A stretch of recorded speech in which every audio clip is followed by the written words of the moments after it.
Alright mga kapatid at mga kaibigan natin dyan, ito na ang update dun po sa isang nireactionan natin din.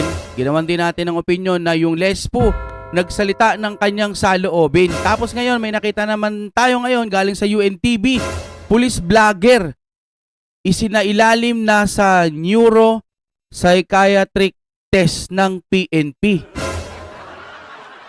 OMG, sa kalagitnaan ng kanyang sinasabi, hindi pala ba normal yung ganon? Oh my G. Kayo mga kapatid comment po kayo dyan. Nakikisuyo lang po ako. Pag ba ganito magsalita para sa bayan, para sa trabaho, kailangan isa ilalim sa psychiatry. Oh my God, we're back again. Come on, now let's get down to business. Alright mga kapatid, i-play na po natin to. Shocking shocking. Nasa shock po ako pag ganito. Okay naman yung mga sinabi niya. Posible ba na pagka nagsasalita ka ng saloobin mo, lalo na pagiging matinong pulis ang pagkakaintindi ko po sa sinabi niya, kailangan na magpates. Okay, tignan na ho natin mga kaibigan Kahit presidente ka pa ng Pilipinas, kung mali yung utos mo sa akin, hindi kita susundin. Sino ka ba para sundin ko, di ba? O may tama daw ako May tama ka, sir. Isa lamang ito sa maraming mga banat na nakapost sa social media page ni Patrolman Francis Steve Fontillas laban sa Pangulo at sa gobyerno.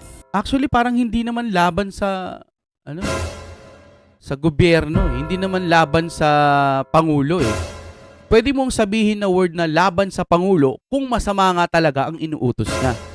Para sa akin lang naman Ayon sa palasyo, ikinagulat ng Pangulo ang mga naging pahayag ni Fontillas, kaya't dapat lang Ikinagulat?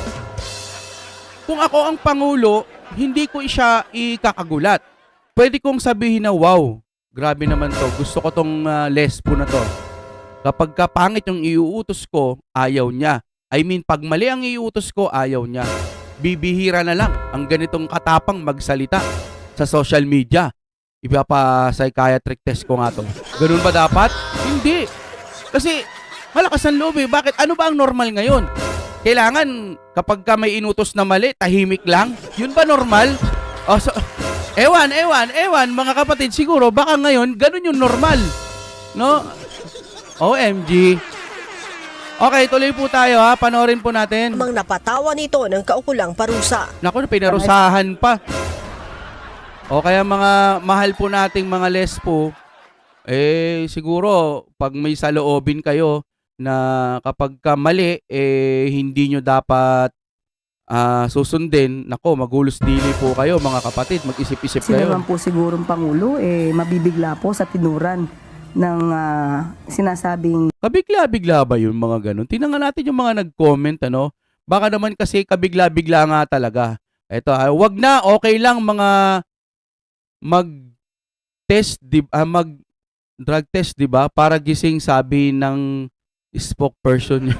Hindi po spokesperson na nagsabi nun. Maunay tao nga na ay baroganan. Sorry, di ko maintindihan Puro na lang kayo kaso, bakit hindi nyo kasuhan na mga na-deads para makontento kayo? Si Tamba nga, dami ninakaw, hindi nyo kinasuha. Mga comment lang ho ito Doon po mismo sa video sa UNTV, lalagay ko naman sa description May nakikita akong bagong tamabay ba yun? Hinihingi na lang daw po siya ng ayun. Ano ba yun? Okay na, sige, tuloy na natin ito, panoorin po natin, dire-diretso tayo. opisyal, uniform personnel. Alam po natin na pagka uniform personnel, dapat po impartial at non-partisan. So, doon pa lamang po ay may violation po siya. Non-partisan. Comment na lang po mga kapatid, ano ba yung mga sinasabi nito? So, kung ano po yung nararapat na kung meron man pong pagdidisiplina o parusa, siguro dapat lang pong ibigay. Kaya naman ang Philippine National Police agad na kumilos para sampahan ang criminal complaint na inciting to sedition ang naturang pulis. Yun lang. Ayon kay PNP spokesperson at Police Region 3 Director, Police Brigadier General Jean Fajardo, mahigpit na ipinagbabawal sa kanila ang magpahayag ng personal na saloobin sa social media. Okay. O, so ito, alam na ho natin. Kapag ka ikaw ay lespo, mahigpit daw pala na ipinagbabawal na maglabas ka ng saloobin mo sa kapwa siguro o sa government na pinagtatrabuhan mo, no? Lalo na kung ito ay tungkol sa politika. Kinasuhan na po kahapon ng QCPD itong si Patrolman na Francis Pontillas pagkatapos pong maidokumento yung mga post po niya sa kanyang social media na nagpapayan na i-overthrow po niya di umano itong gobyerno pagkatapos po siyang i-caution ng isa po doon sa nag-comment po sa kanyang vlog po at maliban pa po doon ay may mga iba pa po siyang mga naging pahayag at sa posisyon po ng QCPD ito po ay papasok po sa inciting to sedition kaya sinampahan na po siya ng kaso kahapon in relation po sa cybercrime law. Kinumpirma din ni Brigadier General Fajardo na sumasailalim na sa neuropsychiatric test si Fontillas Nye. sa National Capital Region Police Office o NCRPO upang malaman kung nasa wasto itong katinuan. Nakitaan na umano ito ng erratic behavior at mood swings noong 2023 kaya't isinailalim ito sa gamutan.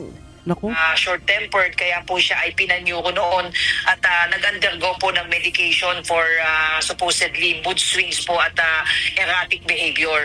Naku. Galing na naman po sa kanila, no? Maniniwala pa ba ako? Siguro, sige, paniniwalaan natin. Galing po sa kapulisan. But after taking medication po ay nagkaroon, pinayagan po uli siyang port per recommendation po ng doktor tingin sa kanya. Subalit recently po ay nag-exhibit na naman po siya ng the same pattern of behavior. At ito na nga, nung mangyari nga po itong pag-aresto po kay dating Pangulo. Sinabi pa ni Brigadier General Fajardo na nakadepende sa magiging resulta ng neuropsychiatric test ni Fontillas kung nararapat pa itong magtagal sa serbisyo. Ma-assess po na he is no longer possess the mental fitness expected from PNP members.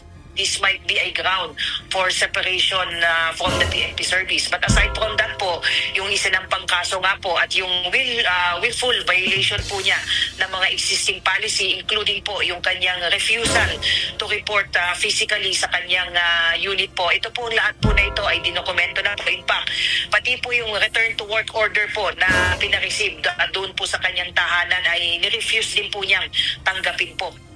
Kasama din aniya sa pinag-aaralan ng PNP ay kung dapat itong disarmahan. Paano yung...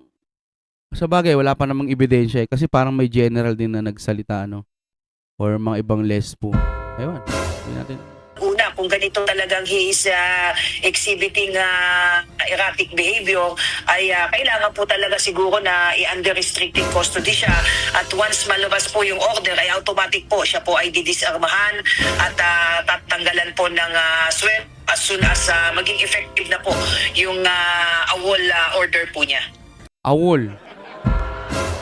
Yun lang mga kapatid. Dumako naman nga tayo kay Sir Banat Bay kasi meron din siyang dito patungkol din diyan Tingnan natin Mantakin mo si Pangulo. Kayong pangitsyo. Di ba? Ito. Try mo din kayang maging biktima ng kakupalan. Tingnan natin, baka iyak ka na lang dyan sa...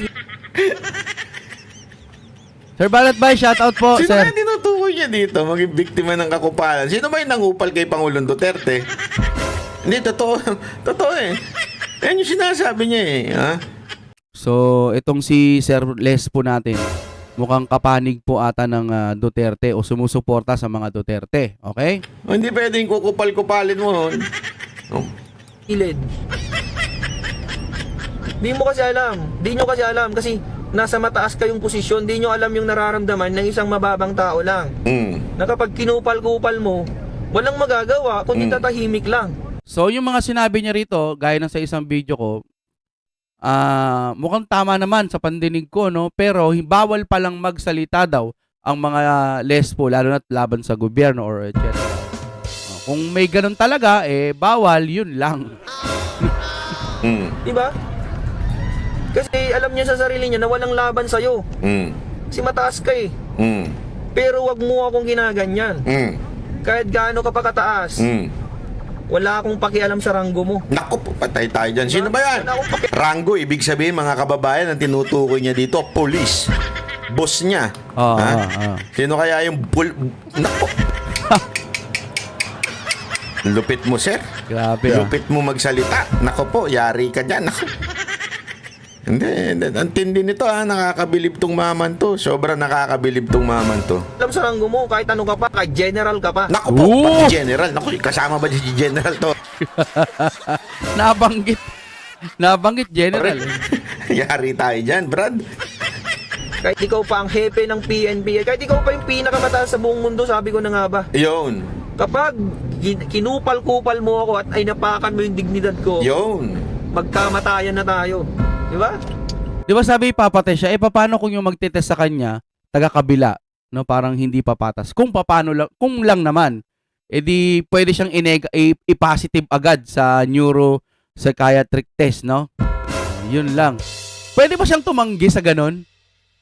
Pwede bang tumanggi? Kasi ang Pangulo nga, nung sinabi, air particle test, no. Di ba? Oh. Pwede rin kaya siyang tumanggi? Tatanggi ako. Magpapatest ako. Wala lang, naisip ko lang po. Siyempre, opinion, no? Kung sakali, sabihin niya, ayoko, magpatest muna ang Pangulo, tapos magpapatest din ako. Pwede kayang ganon? Sabihin lang ng Pangulo sa'yo, no. Why?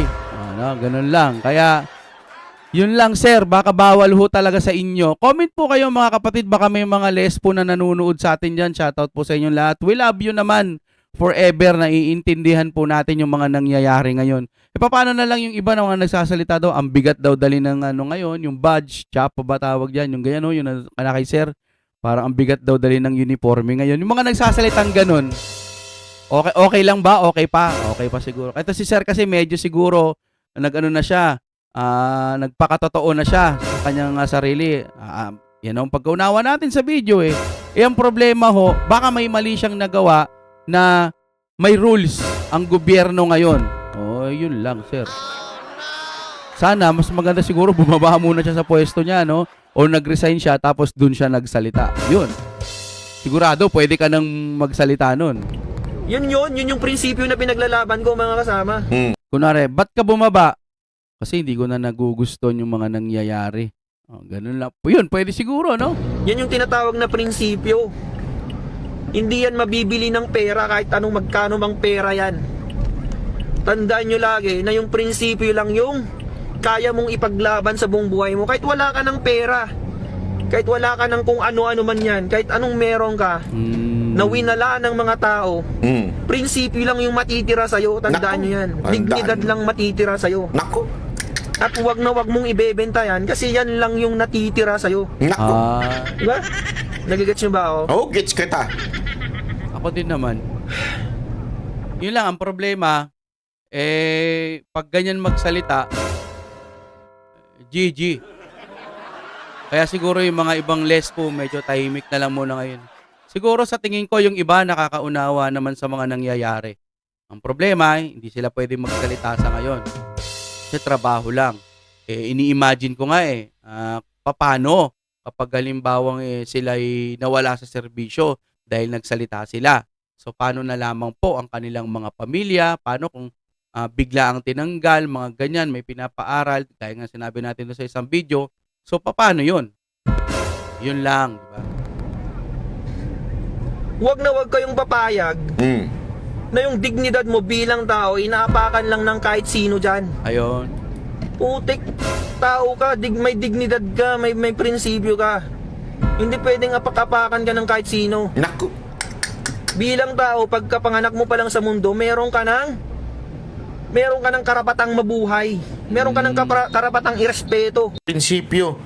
Yung kayang sumuway sa order pag mali yung in-order. Ayan, gaya nga ng sinabi ni Sir Banat Bay, kapag mali ang order, kaya mo bang sawayin yung order? Kaso sinasabi naman sa kabila, tama naman yung nila. Pero kung nakikita nyo talaga sa batas, nag-aral naman kayo, nakikita nyo may mali, baka siguro pwede nga, no? Alright, hanggang dito na lamang. Maraming salamat po sa inyong panonood. Huwag nyo pong kakalimutan kahit isang like lang, isang pindot lang, masaya na tayo dyan. Salamat po! Oh my God, we're back again.